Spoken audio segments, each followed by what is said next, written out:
This week on Addicted to the Outdoors. So Mike told me John and Gina were coming to hunt with us, which was awesome. That girl knew her stuff. I was really impressed. And it was great to meet Tamer and having another girl in camp. All right, ready? Yeah, ready? Go, get ready. We see this buck start to work his way out. Get ready. I can't, he's going behind the tree. He starts to come out, and then all of a sudden he dips behind this big wood pile. See him walking towards us. See him? Yeah. When he turns.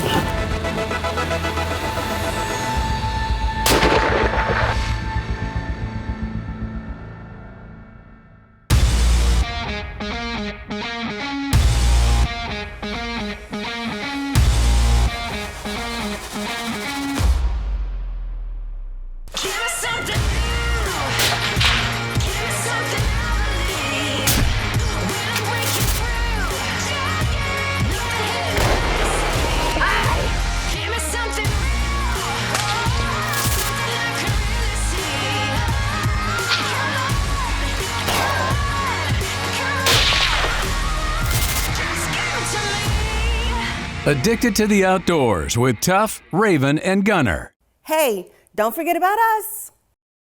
And John and Gina Brunson.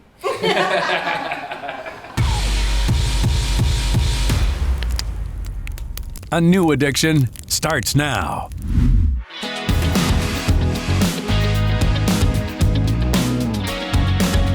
Me and Gina have known Mike for close to 20 years. And we met through the industry way back in the day. So when he reached out to me and said that he had branched out into the outfitting side and wanted me and Gina to come out and hunt with him, it was a no-brainer for us. So I go way back with John and Gina, almost a couple decades. Especially me and John have gone back and forth on so many different things for so many years. It was really interesting this time around to have the hunting operation and invite those guys to come and join us in the thing that they really do and they do best and they do well. I haven't seen Mike in over 5 years, so I was definitely excited for this trip. Well, after our flight, we finally made it to camp and caught up with Mike. Mikey! What's up, buddy? Hello, brother. Oh, man. You okay? Yeah. How was your trip? Good. Who introduced us to our guide, which was kind of interesting because our guide was going to be Tamer. It was nice to see Mike after such a long time, and it was great to meet Tamer and having another girl in camp. Hey, how are you? I'm good, how are you doing? Good. So Mike told me John and Gina were coming to hunt with us, which was awesome. He also told me I was going to be in charge of taking them on the hunt. It's definitely pretty cool that Mom's going to get to hunt with a guy that's a woman. I know she's used to being the only girl in camp. So, stand. I guess that's the first question. You have the one I'm talking about is the rifle stand. I think that's the one we should be in. Took a little bit of time to decide what we were going to do for the hunt the next day. Gina was going to be hunting first. Had a property in mind for her where we'd seen some slammer bucks early archery season. They had us set up to go into basically a ladder stand. It was a double lock-on set. Even though that is our preference compared to like a pop-up blind, my concern was the wind. It's about 35 mile an hour winds. That's Brutal. that's brutal.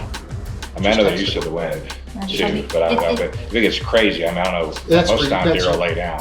Yeah. I don't know. I mean, it sounds good. Maybe a little different. I wouldn't worry about them. They're gonna. It blows hard here all the time. It's you guys. Well, we'll just kill one tomorrow. Yeah, no problem. One down. I'll untie that one I have tied up in the back. Right. It was really cold, and they were calling for like 35 mile an hour winds, 40 and 50 mile an hour gusts, and we knew that just wasn't doable. So we decided to shift gears. They said they had a pop-up blind, so our thoughts were, let's slip out there tonight, in the middle of the night, and get that pop-up blind put right next to the stand. I felt like we could sit in that blind with that Best of the West muzzleloader and still cover that field. Well, are you happy, babe? Call audible. I mean, if it was like 8 mile an hour wind. This is just going to be around 35 mile an hour, 32 degrees is, I don't care who you are, you're not going to last long in a tree. We got in, we got settled. We're kind of relaxing that morning. We can feel that wind picking up. And, I told Gina, I'm like, well, I think we're going to be okay. I mean, we really did stake this thing down heavy, or at least we thought.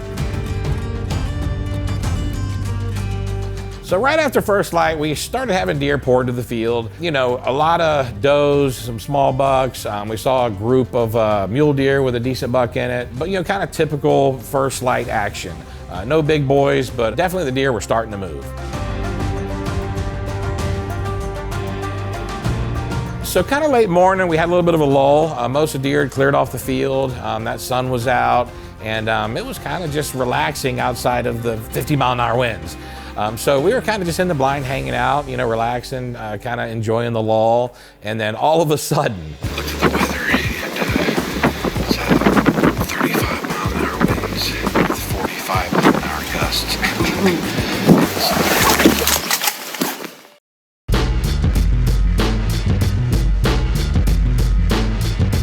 I mean, me and Gina are literally sitting there filming and just kind of talking about how windy it is, and then poof, I mean, the blind's gone. I mean, you know, we got some deer over there looking at us. It's like, uh-oh. Thankfully, most of the deer were off the field. It didn't really spook anything. You know, we quickly went back, chased the blind down. I can't believe the blind actually blew away while they were recording a video talking about the wind. Talk about ironic.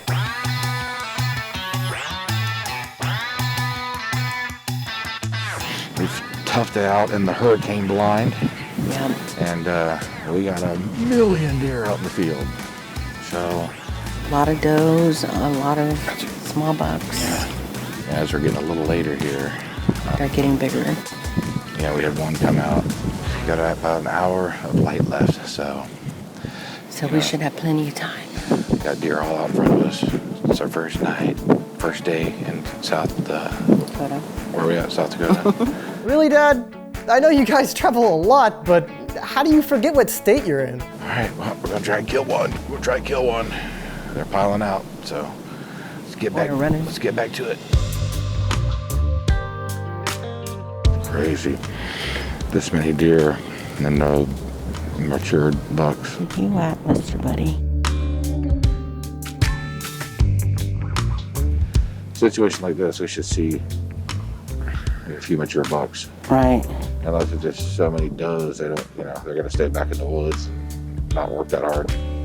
Yeah. It was a little odd to me to see that many does and that many young bucks out there and not a mature buck.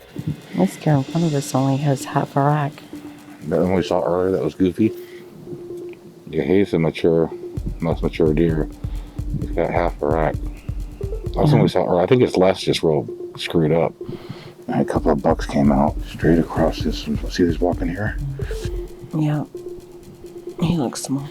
We did start to see a few more bigger bucks and more mature bucks as the day progressed, as we got closer to the evening, but still no shooters. Unfortunately, even though the activity increased as it got darker, none of the bucks that came out were shooters. So it was time to call it a night.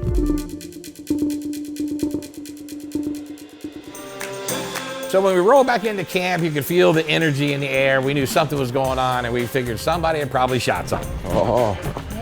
Who killed? Who killed? Jerry. What's up, buddy? It turns out that one of the hunters in camp, Jerry, had shot a nice buck, and that definitely got us pumped up. These are crazy eye guards. He's broke off on one side. I saw that one side looks like a chunk. And he didn't fork. The killer.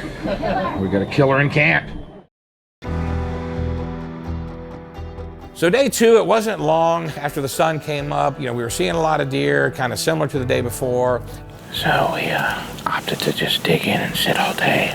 The wind did pick up, unfortunately, but not near as bad as yesterday. And then all of a sudden we look over to our left and there's this finger of hardwoods that kind of came out into the field. It was about 240, 250 yards away, and we could see deer filtering in and out of this finger. And then all of a sudden we see a big buck, definite shooter. But he comes out and he pushes a buck out, and then he goes straight back where he came from. Decided to dig in, so we saw that shooter this morning. Well, saw him at 10 o'clock. Saw him a couple times. He's in this block of woods right here. He's just in there on does. He's probably tending a doe or something, but we got a couple of glimpses of him. He's definitely a shooter, and we can make the shot from here with that best of the west. So we, decided to just dig in for the day, and hopefully we can get a crack at this guy. It's a nice buck. We just need him to come out. We're excited. We've seen a shooter. You know, Gina's like, oh man, he's gone. I'm like, you know what? My guess is that buck is back there with a hot doe. And the reason he came out was to chase that buck off. He's right there. You can look down the gun and make sure everything's good. I get situated. Make sure you're like ready to shoot, and then you can look at the screen. The only way we're gonna see this buck or get a shot at this buck is if the doe comes out to feed or if he's chasing another buck off. Oh, this is freaking me out. It can't be that far across. I can't make heads or tails of this. Put it on 240. That's weird, he came all the way out and then went right back in. Unless he's hanging out in that field and eating in that field.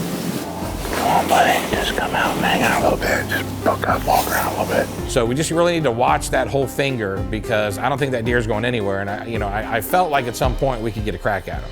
That big buck's gotta get in here somewhere. I mean, he's probably on a hot doe and he's hanging close to her. And he probably runs the deer off every once in a while or something. But that's him, isn't it? Yes. That's him. He pops back out, then he goes back in. He pops back out, and he goes back in. And he just keeps repeating the same thing. Where'd he go? He went to the left. To the left where he always goes. That's him. Where we see him, we're gonna have to pound him. He's at that other buck out there in the field now. Just relax. If he comes back there and stops, let's just pound him. Anywhere in there, in that middle, it's gonna be a 240-yard shot. Oh, shit, I guarantee he's got a doe in there. That doe, if he is that doe, at some point is gonna get up and come out.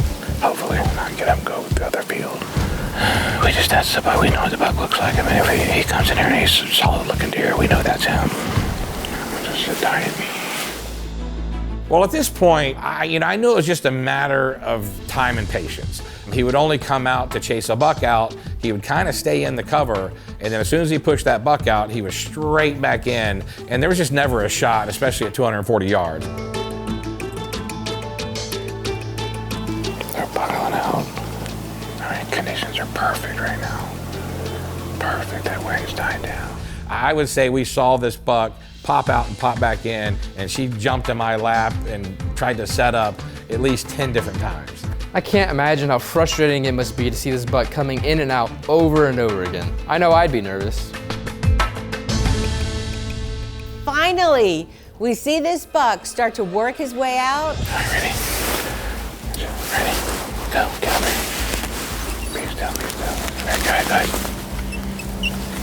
All right, just come on.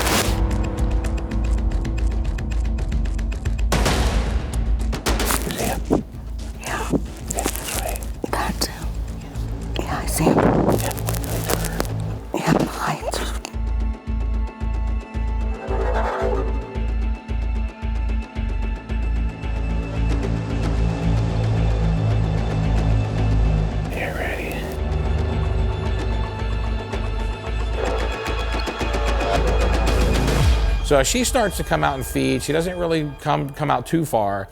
He starts to come out, and then all of a sudden he dips behind this big wood pile.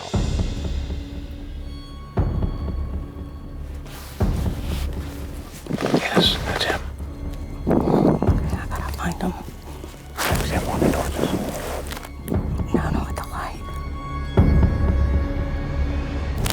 Just relax when he turns.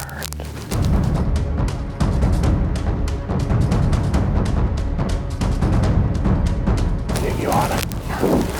Okay. He turns.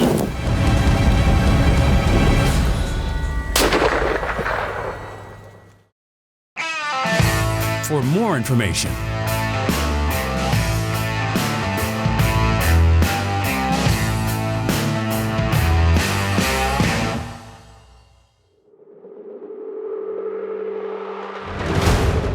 the doe's out in front. He's now fully exposed, and I'm thinking it's now or never. He turns.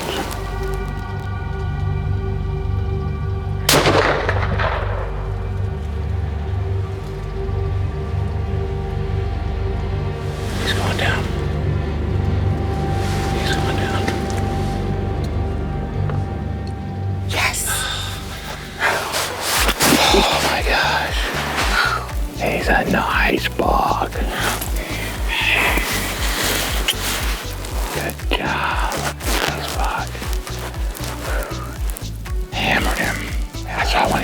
saw the blood, so I knew he was good.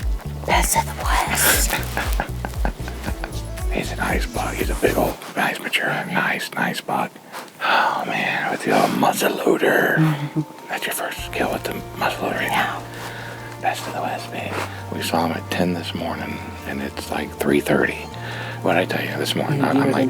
I said this morning, that's what I told you. I said he's with a doe, and I said we may have to sit all day, but I said at some point he's coming out, because at some point she's coming out, and he was with that doe. I knew it. I knew he was back in there with the doe, because we'd see during the day we'd just see him come out quickly because he's pushing a deer away. He's guarding his doe, and then she came out to feed. Thank God. All right. It just goes to show, with hunting, a little bit of patience goes a long way. Something I'm still trying to learn. My heart was bursting with excitement, but we waited on Tamer before recovering my buck.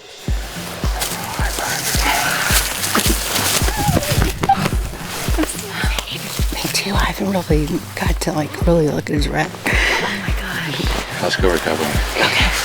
Tamer gets to the blind, and now it's time for us to go put our hands on this big boy. He's a big buck. He's a big buck. Oh, there he is. He's a nice buck. He's a pretty deer. Oh, he broke an eye guard. Look at him. Seeing this buck up close, he was absolutely beautiful. And I am so happy I got to put my hands on him. Yeah, he's nice. He's a pretty buck, babe. Yeah. I broke that one eye guard. Yeah. That's cool. We still got an eye guard. You think he broke it off? Look at the mass. Yeah.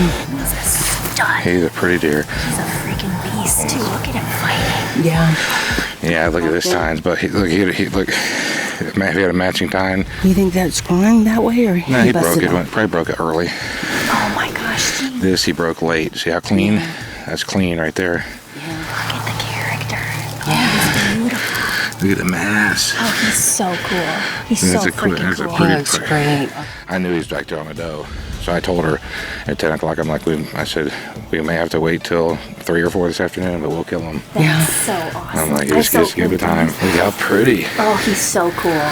He's just a stud. Yeah, he's a nice buck. He's a nice buck anywhere. I mean, I don't know what the norm is around here. He's very good for around here, I would say. Very good. Yeah, he's a pretty deer. What a stud. Beast. Yeah, he didn't go far. This one too. He didn't go far at all. I'm not sure if it was good luck or not, but I was so tired this morning, I had actually put my pants on backwards, and I did not realize till later. And I even went out with my pants on backwards this morning. Hey, maybe that's how good luck. tired I was. Maybe that's good luck. You did do that. Typical Gina.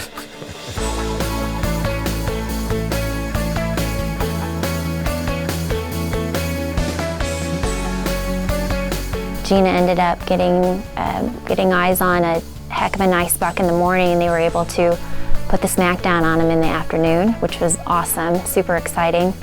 Girl power. I will say this is the first. That's our job. This is the first time we've ever killed something, and I'm hanging out while the girls clean a deer. Yep. It's definitely a new sight seeing Mom clean the buck instead of Dad. What a way to wrap up a trip. I want to give a huge shout out to Tamer. It was an amazing experience to be able to hunt with a woman guide. She knew her stuff and she knew where to put us so we'd see some deer. And I'm definitely looking forward to coming back and hunting with her again. Hunting with John and Gina turned out to be a heck of a good experience. The fact that I got to hunt with another female hunter is rare. And the fact that I got to hunt with Gina obviously is a privilege. Great to get to know her. We had a blast. Looking forward to hunting with them again very soon. To have an opportunity for them to come was a privilege, a pleasure. We're definitely going to do it again. So the hunt turned out kind of exactly like I knew it would. There's no guarantees when it's fair chase hunting, but hunting with Mike, I knew that we'd get a quality hunt. I knew that they would bust their butt and do everything they could within their power to put us on a good buck. I mean, it was a fun camp to hang out at. Tamer was awesome. I mean, that girl knew her stuff. I was really impressed. We got our hands on that buck. It was a great way to close the trip. So we headed back to camp to clean that deer and get him in the cooler, and then head inside to have some cold drinks with some good friends. Great week. Yeah. Great friends. Big buck down. Great dinner. Right. Girl power. Girl power. So I guess in closing, the shameless plug, if you're interested in hunting with us, joining us, just check us out, chargeadventures.com, give us a call, and we'd love to have you.